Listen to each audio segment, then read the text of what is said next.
Bienvenido a casa, tu presencia en casa es un avivamiento. El arca está en casa, tu presencia en casa. Levante sus manos y dígalo fuerte. Bienvenido, bienvenido a casa, tu presencia en casa es un avivamiento. El arca está en casa, tu presencia en casa es un avivamiento. Bienvenido a casa, tu presencia en casa es un avivamiento. El arca está en casa, tu presencia en casa es un avivamiento.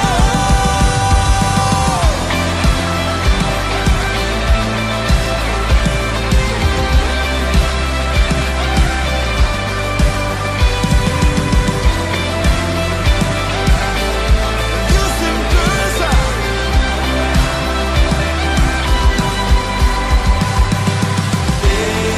Emmanuel, Dios con nosotros, te adoramos. Emmanuel, Dios con nosotros, tú eres santo. Bienvenido a casa, tu presencia en casa es un avivamiento. El arca está en casa, tu presencia en casa es un avivamiento.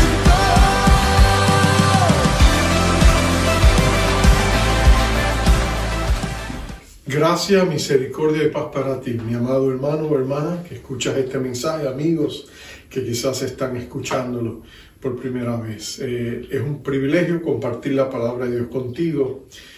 Quisiera invitarte a abrir la palabra de Dios en estos días navideños. Estoy en el libro de Éxodo capítulo 12. En meses pasados semanas pasadas hemos estado mirando este tiempo de liberación preciosa que Dios estaba preparando para su pueblo, sacándolo de la esclavitud en Egipto y trayéndolo a un nuevo lugar donde ellos podrían recomenzar una nueva vida. Y esa gracia preciosa, ese proceso que Dios conduce a este pueblo, me parece similar a mucho de lo que estamos viviendo en estos días difíciles, donde Dios nos está preparando para un gran encuentro con Dios y un gran avivamiento que va a llegar a nuestras vidas para bendición de la iglesia del Señor. Así que te invito a los primeros 14 versos del capítulo 12 del libro de Éxodo. El tema de hoy es encierro con propósito. Y dice así la palabra de Dios. Habló Jehová a Moisés y a Aarón en la tierra de Egipto, diciendo: Este mes os será principio de los meses. Para vosotros será este el primero en los meses del año. Hablad a toda la congregación de Israel, diciendo: En el 10 de este mes, tómese cada uno un cordero según la familia de los padres, un cordero por familia. Mas si la familia fuera tan pequeña que no baste para comer el cordero, entonces él y su vecino inmediato a su casa tomarán uno según el número de las personas, conforme al comer de cada hombre haréis la cuenta sobre el cordero. El animal será sin defecto, macho de un año lo tomaréis de las ovejas o de las cabras, y lo guardaréis hasta el día 14 de este mes, y lo inmolará toda la congregación del pueblo de Israel entre las 2 tardes. Y tomarán de la sangre, la pondrán en los 2 postes y en el dintel de las casas, en lo que han de comer. Y aquella noche comerán la carne asada al fuego, panes sin levadura, con hierbas amargas lo comerán. Ninguna cosa comeréis de él cruda, ni cocida en agua, será asada al fuego, su cabeza con sus pies y sus entrañas. Ninguna cosa dejaréis de él hasta la mañana, y lo que quedare hasta la mañana lo quemaréis en el fuego. Y lo comeréis así: ceñidos vuestros lomos, vuestro calzado en vuestros pies, vuestro bordón en vuestra mano, y lo comeréis apresuradamente. Es la Pascua de Jehová. Pues yo pasaré aquella noche por la tierra de Egipto y heriré a todo primogénito en la tierra de Egipto, así de los hombres como de las bestias, y ejecutaré mis juicios en todos los dioses de Egipto, yo Jehová. Y la sangre os será por señal en las casas donde vosotros estéis, y veré la sangre y pasaré de vosotros, y no habrá en vosotros plaga de mortandad cuando hiera la tierra de Egipto. Y este día os será en memoria, y lo celebraréis como fiesta solemne para Jehová durante vuestras generaciones. Por estatuto perpetuo lo celebraréis. Dios bendiga su palabra. Vamos a orar. Padre bueno, qué glorioso es poder venir a ti, oh Rey nuestro, y saber que a través de Jesucristo, el gran Cordero de Dios, tenemos las promesas de un nuevo pacto que es superior a este que acabamos de leer. Es un pacto basado en la sangre de tu Hijo amado y una sangre que es poderosa para bendecirnos, protegernos y guardarnos. Te pedimos que nos hables y nos ayudes a entender estas verdades y que nosotros podamos apropiarnos de las cosas que ya tú nos has dado por medio de la fe que nos das en Jesucristo nuestro Rey. Habla el corazón de cada uno de tus hijos y llévate la gloria por lo que vas a hacer en Cristo Jesús. Amén y amén. David Maines es un capellán y un consejero cristiano. Él tenía un dentista donde iba frecuentemente y su dentista lo apreciaba, sabía que él era un hombre de Dios y a veces le hacía preguntas, pero en esa ocasión, mientras él lo atendía, le dijo: David, quisiera pedirte un favor. Hay una película que ha salido en esos días, había salido, y yo la he visto 5 veces, y hay una escena donde yo veo esa película, llego a esa escena y me echo a llorar, y no puedo evitarlo. Y yo me pregunto qué me pasa y no tengo respuesta, pero quizás tú, si vas conmigo, la vemos juntos, quizás tú puedas explicarme lo que está pasando. Y David le dio seguro. Somos amigos, vamos a hacerlo. Fueron a ver la película. La película se llamaba Terminator, el Terminador o el Destructor, no sé cómo sería la traducción en español de la película. La segunda película. Y la escena que a él le agarraba el corazón y se le exprimía era precisamente la escena donde el Terminador, el robot, el rol que hacía Arnold Schwarzenegger, se sacrificaba para salvar la vida del niño de la película. Y cuando él llegaba a esa escena y veía el sacrificio, el hombre se deshizo en lágrimas. Te lo dije, a mí me echaron a llorar. Y no puedo entender lo que me está pasando. Y ahí terminó la película, se fueron y se detuvieron a tomarse un café en un lugar. Y están hablando y de pronto él le preguntó: ahora, ¿tú me puedes ayudar? ¿Qué es lo que me pasa? Cada vez que llego a esa escena de ese sacrificio, es casi cursi, me echó a llorar, no entiendo por qué, es que no lo puedo detener, no lo puedo explicar. Y ahí fue donde Dios usó a David Maines. Y David le dijo: mira, tu reacción emocional se debe al tema del sacrificio.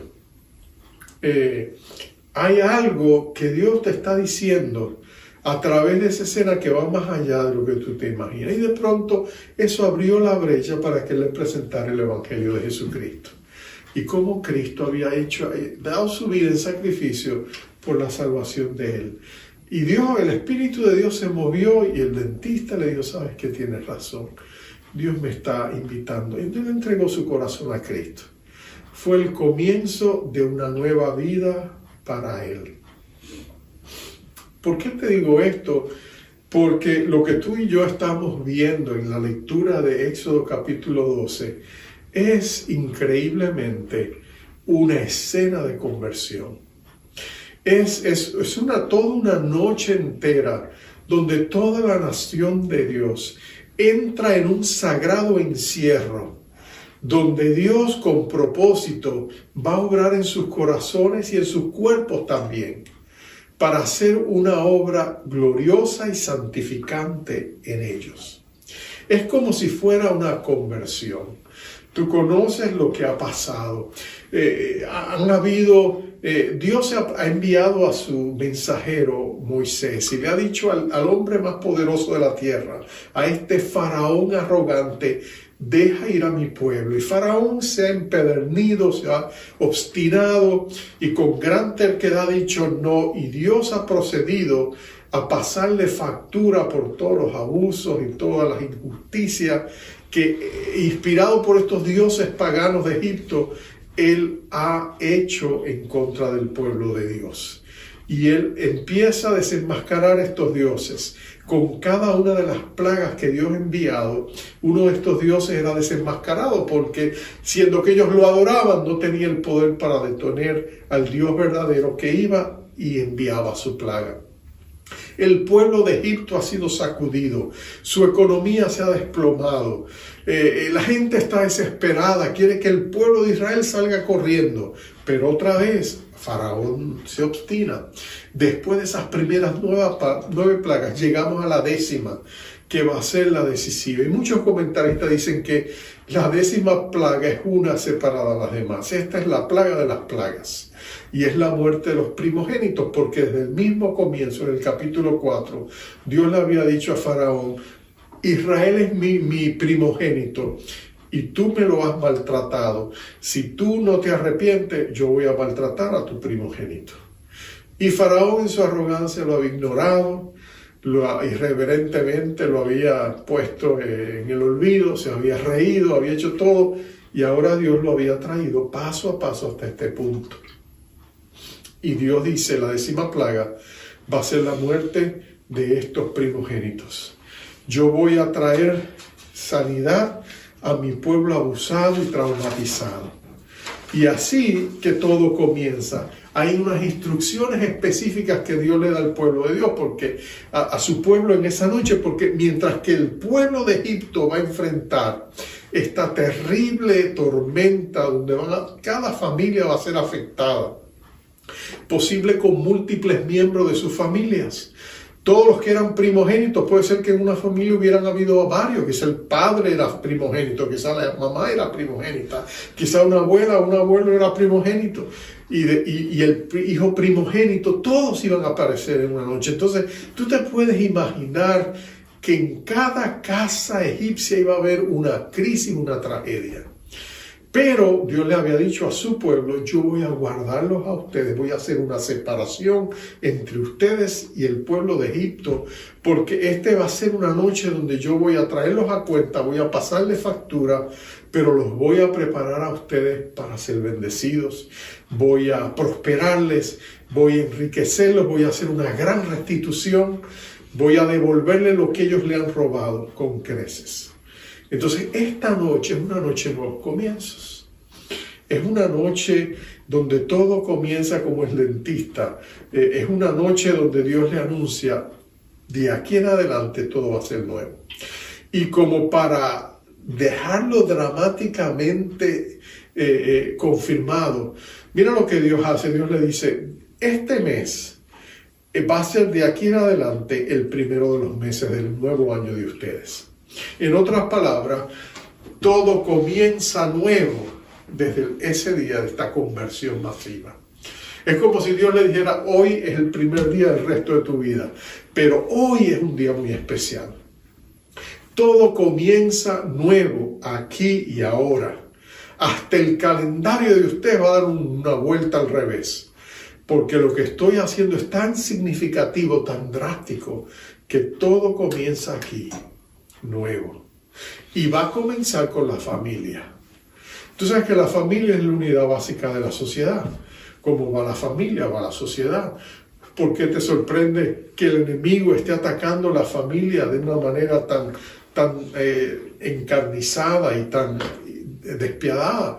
Él está tratando de redefinir lo que es la familia. Ataca las relaciones de padre, ataca las relaciones de identidad de los miembros de la familia. Los ataques en contra de la familia son mortíferos, lo estamos viviendo en nuestra sociedad. Nuestros niños les quieren llenar las cabezas desde sus primeros años, cuestionando su identidad sexual, para que ellos cuestionen. Y lo que está pasando es un fenómeno terrible, donde niños apenas en su pubescencia están recibiendo medicina que inhiben el desarrollo natural de la pubertad, para entonces inyectarles con todo tipo de cosas que va a permitir que ellos redefinan, y luego a una tierna edad se someten a operaciones que van a cambiar el resto de su vida, si ellos están emocionalmente listos para lidiar con todo eso. Todo eso lo estamos viviendo,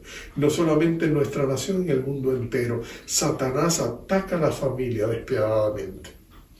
Pero mira lo que Dios hace. Dios restaura la familia. Él establece esta Pascua en familia. Padres, hijos, en esa mesa íntimamente, sabiendo el gran peligro que está afuera, pero sabiendo que en esa hermosa comunión y unidad, en ese estar juntos, ellos van a recibir la bendición de Dios. Dios cree mucho en la familia. Él quiere bendecir la familia. Él quiere que la familia sea el estrato social más bendecido, porque es, como les dije, la unidad básica de la sociedad. Pero nota que Dios no solamente está bendiciendo las familias, Dios está haciendo una nueva historia, número 2, y lo está haciendo a través de un gran sacrificio. Mira lo que Dios está diciendo. En esta noche en que se celebra la Pascua, le da las instrucciones, le dice: van a tomar un becerro de 1 año que no tenga defecto, lo mejor para esta ocasión, y ustedes lo van a llevar a vivir con ustedes por 4 días antes de sacrificarlo, porque es importante que esa ovejita llegue a ser parte de ese seno familiar. Entonces, pero eso suena tan cruel, dirían algunos, ¿verdad? Porque ¿qué es lo que pasa cuando tú metes una pequeña oveja en medio de niños y de la familia? Bueno, la familia se encariña con ella, le ponen el nombre, la llaman por su nombre, los niños juegan con ella. De pronto, pero ¿por qué no podemos hacer esto? Busquémonos otras. No, pero Dios había dicho 4 días tenía que estar con ellos. ¿Por qué? Y la respuesta es impactante. Porque Dios quería que ellos entendieran que el precio de su redención era costoso. Dios quería que ellos supieran que realmente iba a ser un sacrificio que les iba a costar, para que ellos apreciaran la gran necesidad que ellos tenían y por qué era necesario que sacrificaran lo más precioso. Porque Dios haría lo mismo. Un día Cristo, el Cordero de Dios que quita el pecado del mundo, vendría entre nosotros y también habitaría entre nosotros, y le cogeríamos cariño y nos regocijaríamos en su presencia y apreciaríamos encontrar en Él el idóneo Hijo de Dios, que nos manifestaba y nos comunicaba y nos revelaba el corazón del Padre. Y le amaríamos, y en medio de todo eso nos sería arrebatado y sufriría una cruenta muerte, como un sacrificio, como una oveja llevada al matadero, había dicho el profeta Isaías en el capítulo 53. Y le veríamos sufrir porque el pecado es costoso, porque la redención requiere un sacrificio sumo, porque tenemos que apreciar y atesorar lo que Dios hace. Y es precisamente por eso que tenía que ser una ovejita que estuviera con ellos esos 4 días.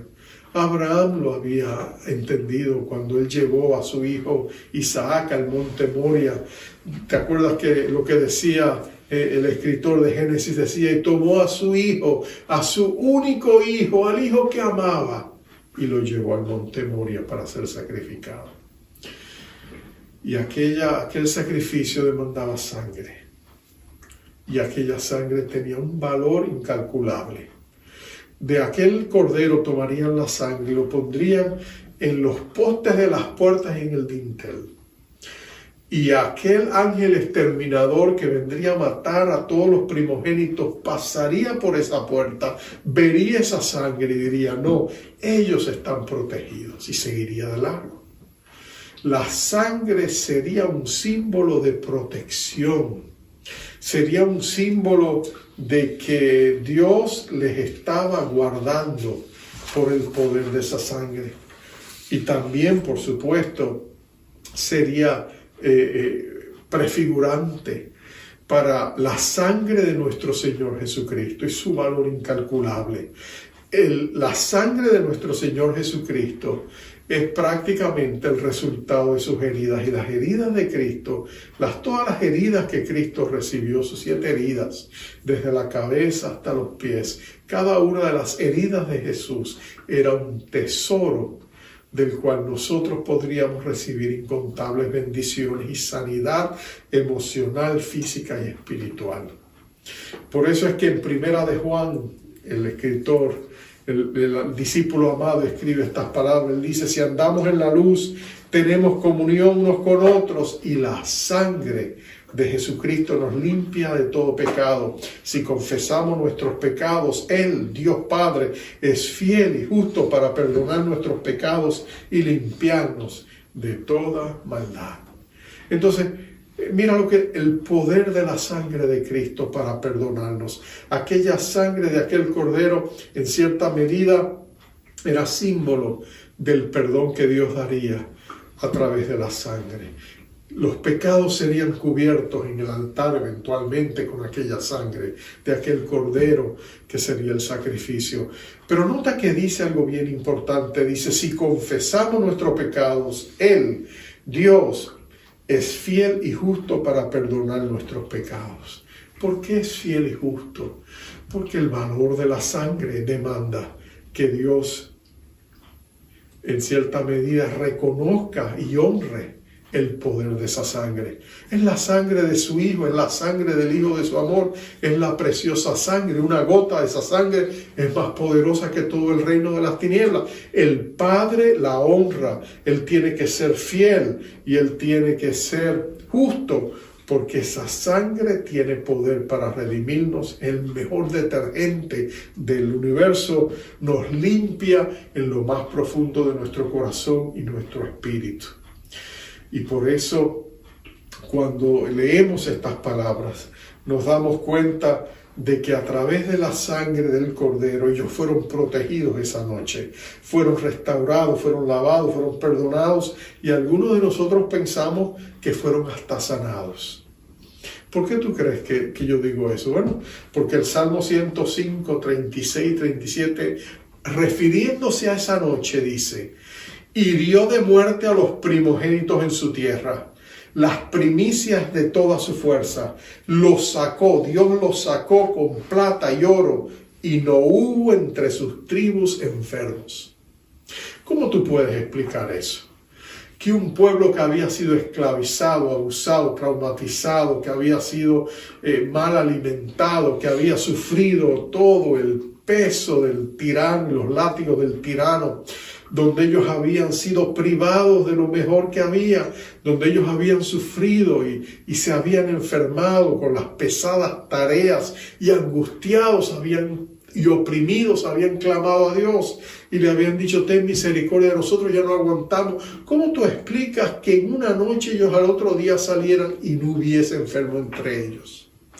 Mi observación sería que esa noche la sangre de aquel cordero y la carne de aquel cordero, prefigurando la promesa de Isaías 53, que dice que el cuerpo de Jesucristo sería, y la sangre del cordero, por sus llagas, por sus heridas, nosotros seríamos sanados. Algo quizás sobrenatural pasó en ese día, y el pueblo de Israel fue sanado y estuvo listo para salir esa noche, porque Dios había traído sanidad y restauración a sus vidas.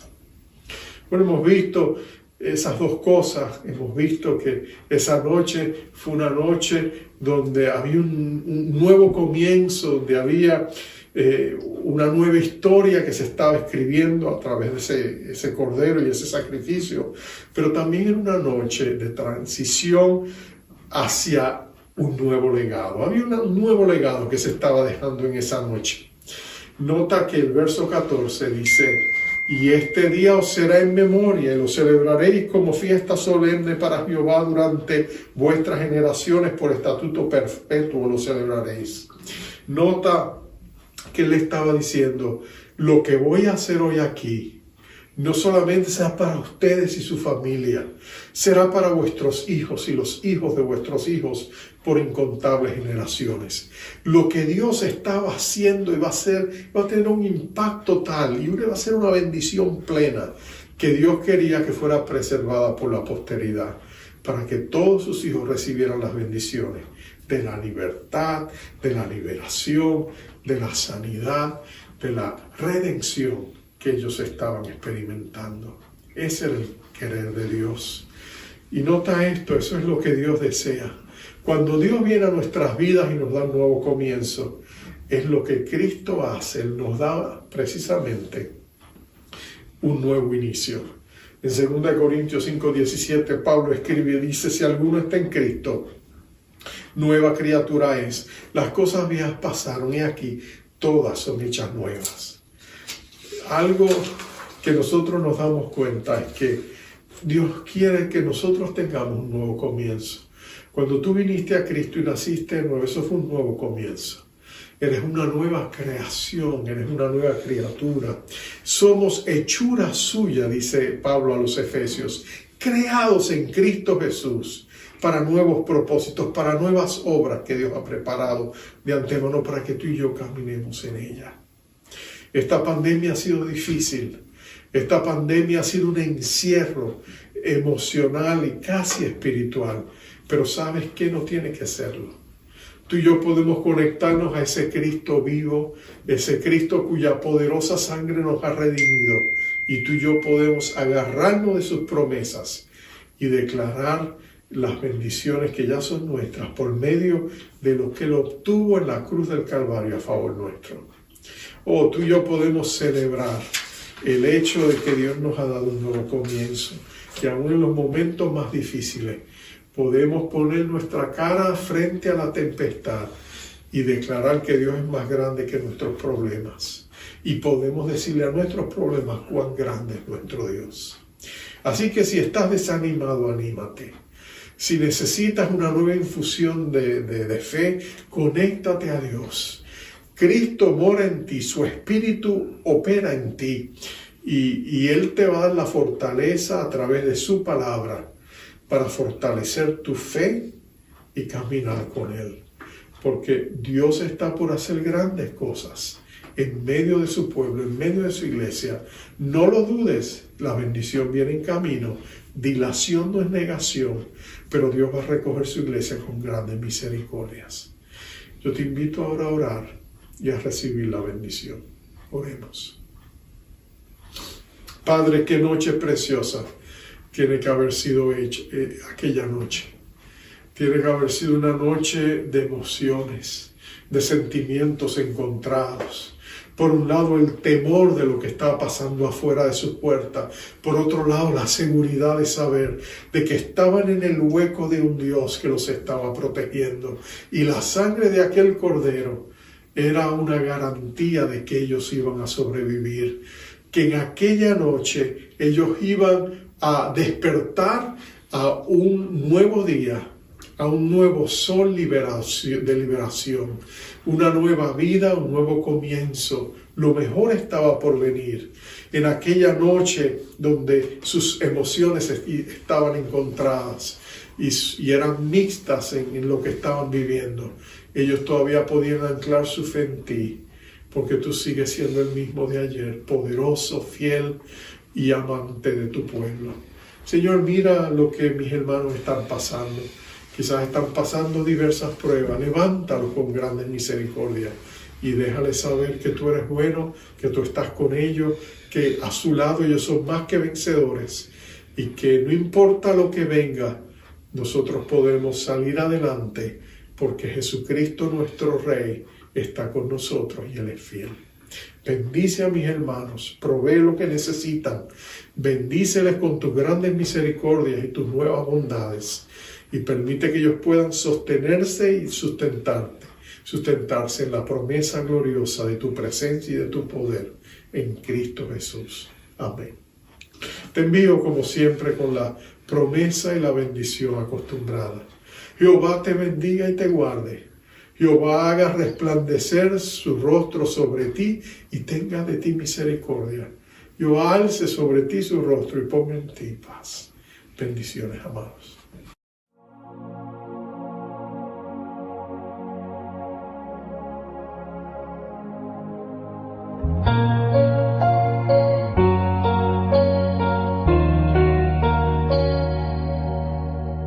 Nada que hacer, ni a dónde ir, sin esperanza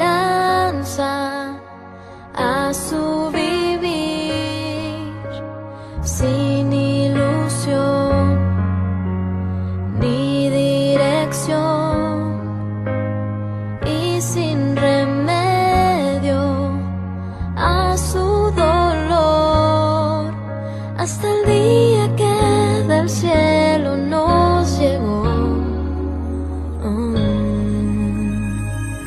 Dios con nosotros, Emmanuel, regalo eterno a toda su creación. Dios con nosotros, Emmanuel, el anciano de días, encarnado en un bebé, el Mesías prometido por amor. Dios con nosotros es.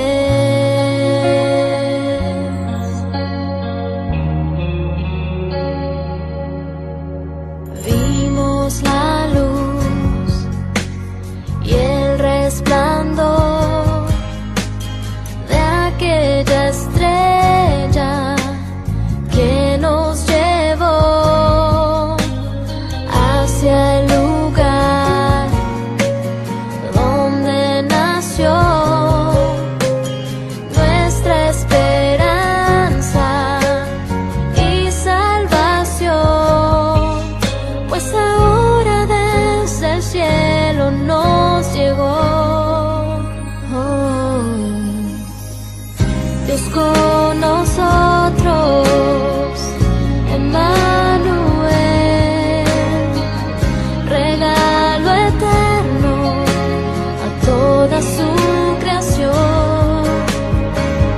Dios con nosotros, Emmanuel, el anciano de días, encarnado en un bebé, el Mesías prometido por amor.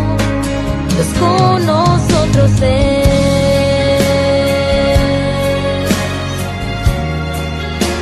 Dios con nosotros es.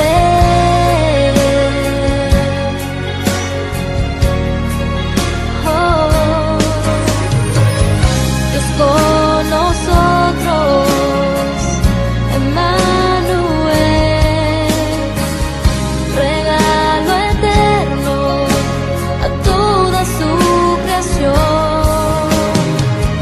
Dios con nosotros, Emmanuel, el anciano de días, encarnado en un bebé, el Mesías prometido por amor. Dios con nosotros es.